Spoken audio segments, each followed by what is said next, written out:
Good morning and welcome to today's coffee vlog. Friday this week for a change, and we're off to work. Yay! So it's been an exciting week really this week. A bit of a short one actually, because it was only Sunday I put the last vlog up, but for a change some interesting things have happened. Big news for me was a bit of a surprise. 8.3 dropped last week to the general public. That's iOS 8.3, and Monday night Apple released 8.4 beta 1 to developers. Bit of a shock though, expecting them to start releasing another update so quickly after 8.3, which was 8.3 was widely accepted as mainly being the sort of the Apple Watch compatibility and some other bug fixes. But now they released 8.4, and so I set about getting hold of that.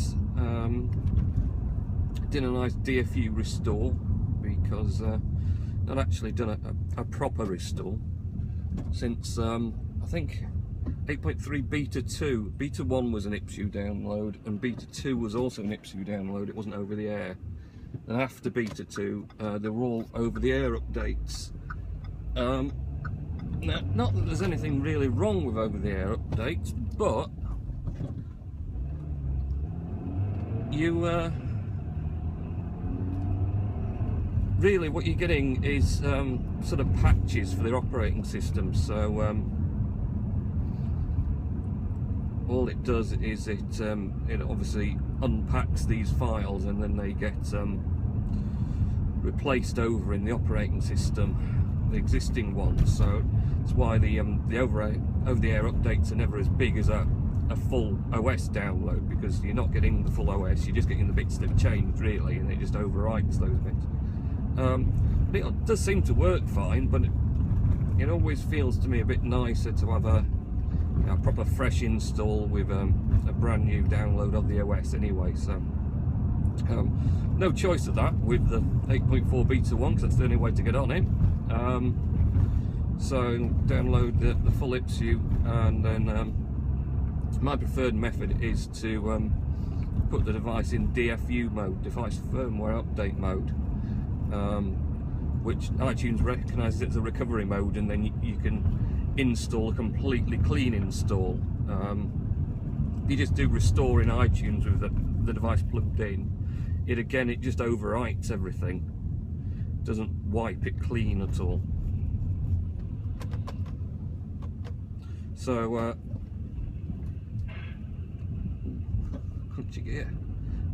So yes, I prefer doing a DFU.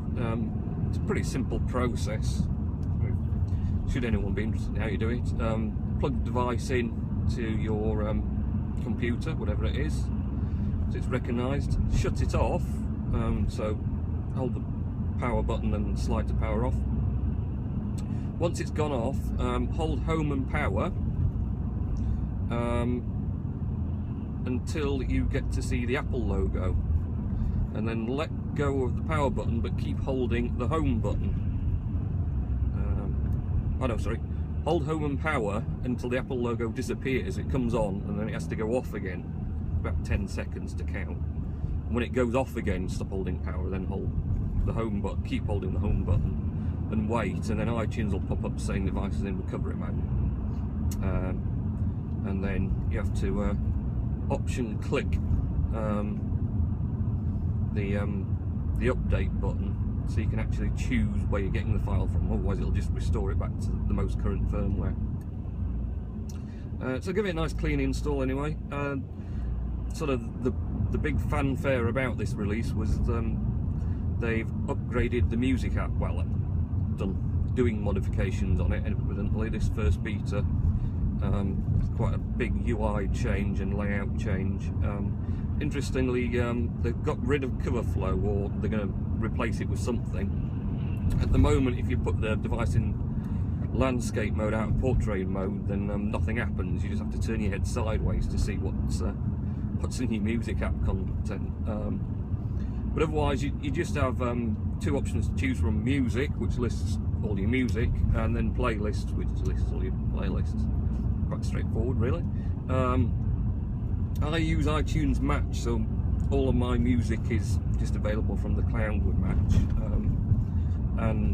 Yeah, it seemed to pull up all that content fine. All the album artwork pops up as well nicely, which is all nice because it's not on the device. So, you know, I may download some odd bits and pieces, but on the whole, I don't have really any music stored on the phone at all. It just it streams, and really that's what I use for exclusively while I'm driving, listening to music. Whatever else is my phone with iTunes Match and all my content. So and generally it works really well, considering I'm obviously driving about and trying to use the 3 signal to stream all that music. It's pretty uninterrupted.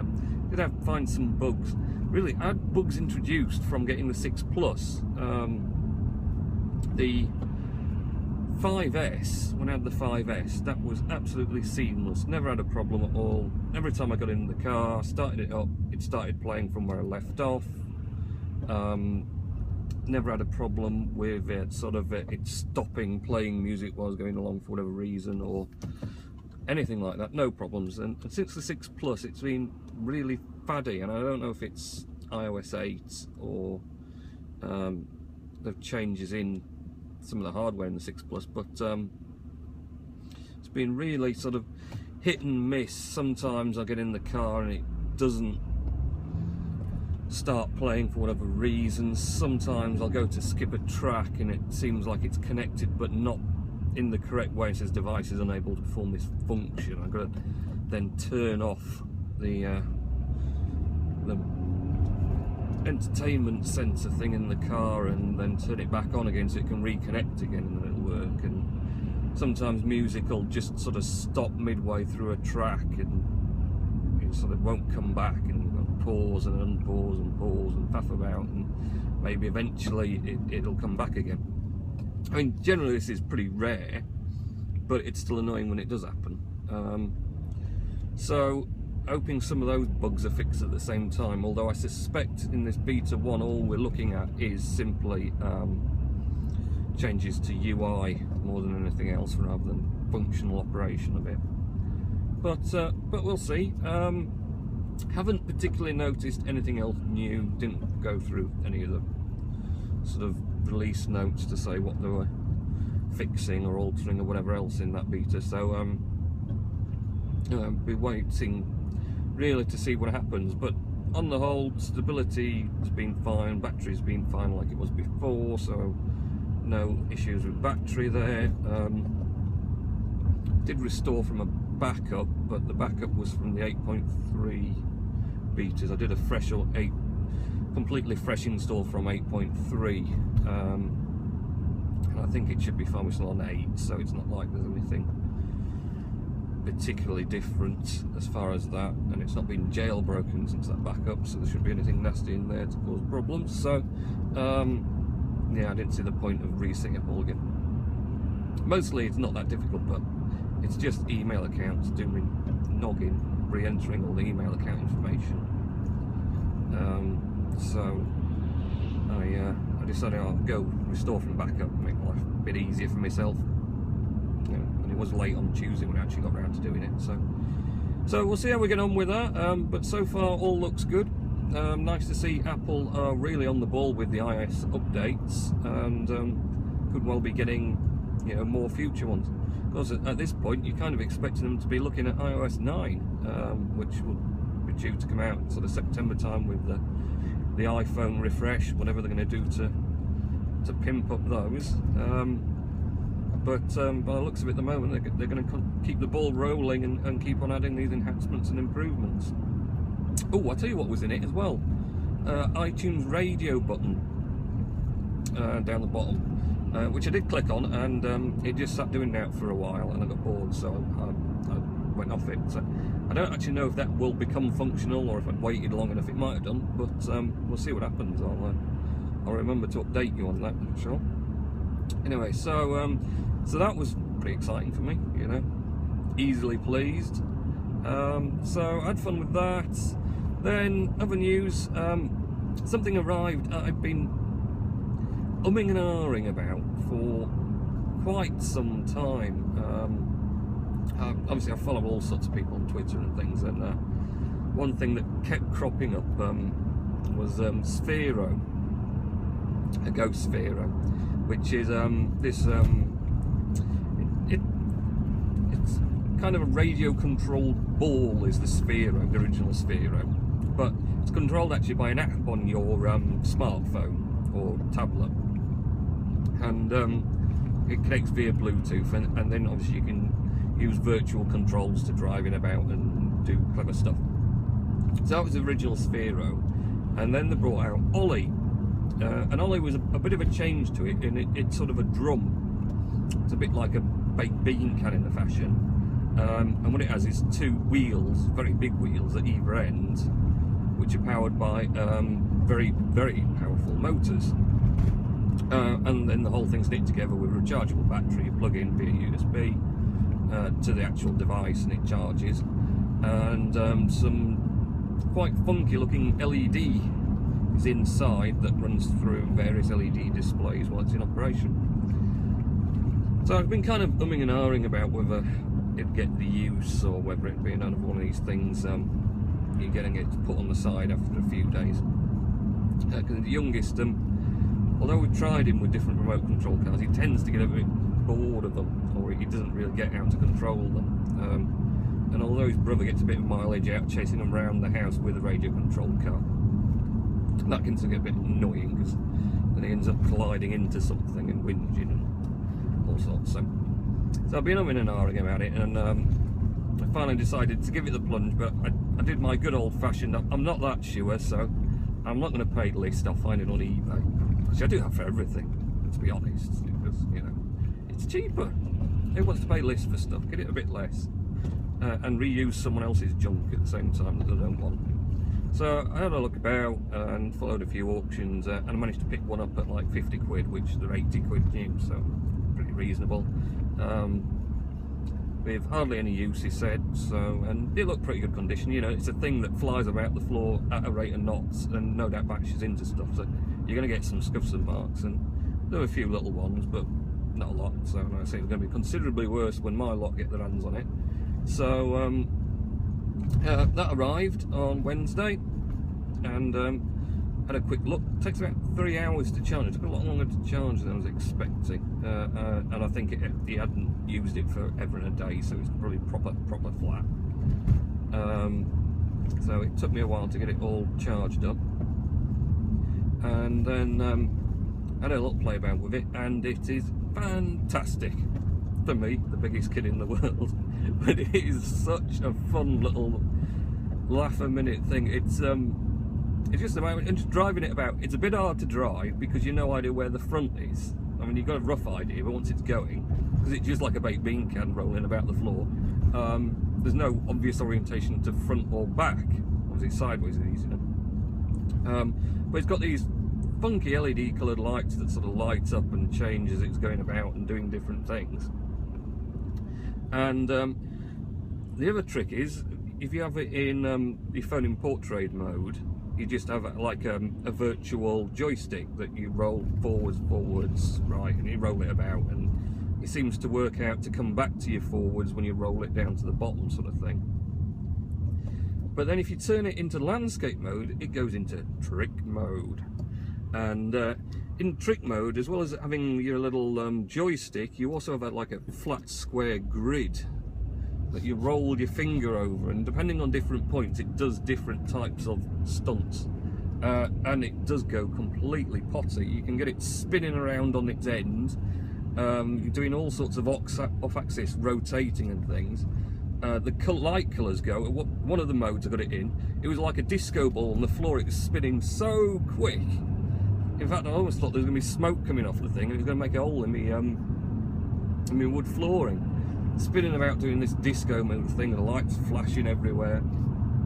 Absolutely fantastic. So needless to say, youngest is well infused by it, although he does kind of want to pet him and stick him in a little house, his little Ollie, But he does actually drive it as well. He's figured out how to, he knows how to get into the iPad anyway. And he's worked out now you get the app and put it in drive, and then you have to hold the app on Ollie to wake him up. So he's worked that bit out, and then it waits for him to load, because it's got a progress bar, so he's loading to be youngest. And yeah, and he's off. Yeah, he'll have a little go with him driving him about or doing his tricks and things. But yeah, other than just doing that though, there's another app where you can run macros. So basically you can create pre-programmed actions for it, and you can do all sorts with this, really whatever you want. You can there's some pre-run, but you know, you could make a route. So if you had him in his particular spot in the room all the time, you could design a route so he went along and round stuff and maybe through into another room and then came back again. Does it take you ages to do that, because you have to say go forwards for this long and then turn left and then right. But you can do that, and you can also change colours, and then you can also set it to do particular stunt mode things where it might spin around or whatever else, do all these other stunts and jumps and tricks and things. So yeah, on the whole, really probably an undersold device, because I can't admit, I've not really seen anything about all these little things that you find out it does once you get it. I mean, I've seen various videos about it and information and stuff, but yeah, some of the stuff really is pretty amazing and great fun. And of course, it's supposed to get up about 14 miles an hour, which is pretty damn quick. And you can use it outside as well, so it'll be interesting to see how it goes outside on the lawn when and give it a good full rein on where it's going. Not sure what the distance is with the Bluetooth connection. I think it's about 30 metres, but I'll have to wait and see until we can get some decent weather outside. It's not waterproof, so it's going to be a nice sunny dry day, you know, like running it about on soggy wet surfaces, because that charge port is exposed. That would be great. So here already, so that was my two exciting things really this week. Not a great deal of other exciting things happened. So hopefully you'll all have a good weekend. I'm hopefully going to have a good final day at work and a couple of days off, and yeah, I'll catch you all next week. Bye.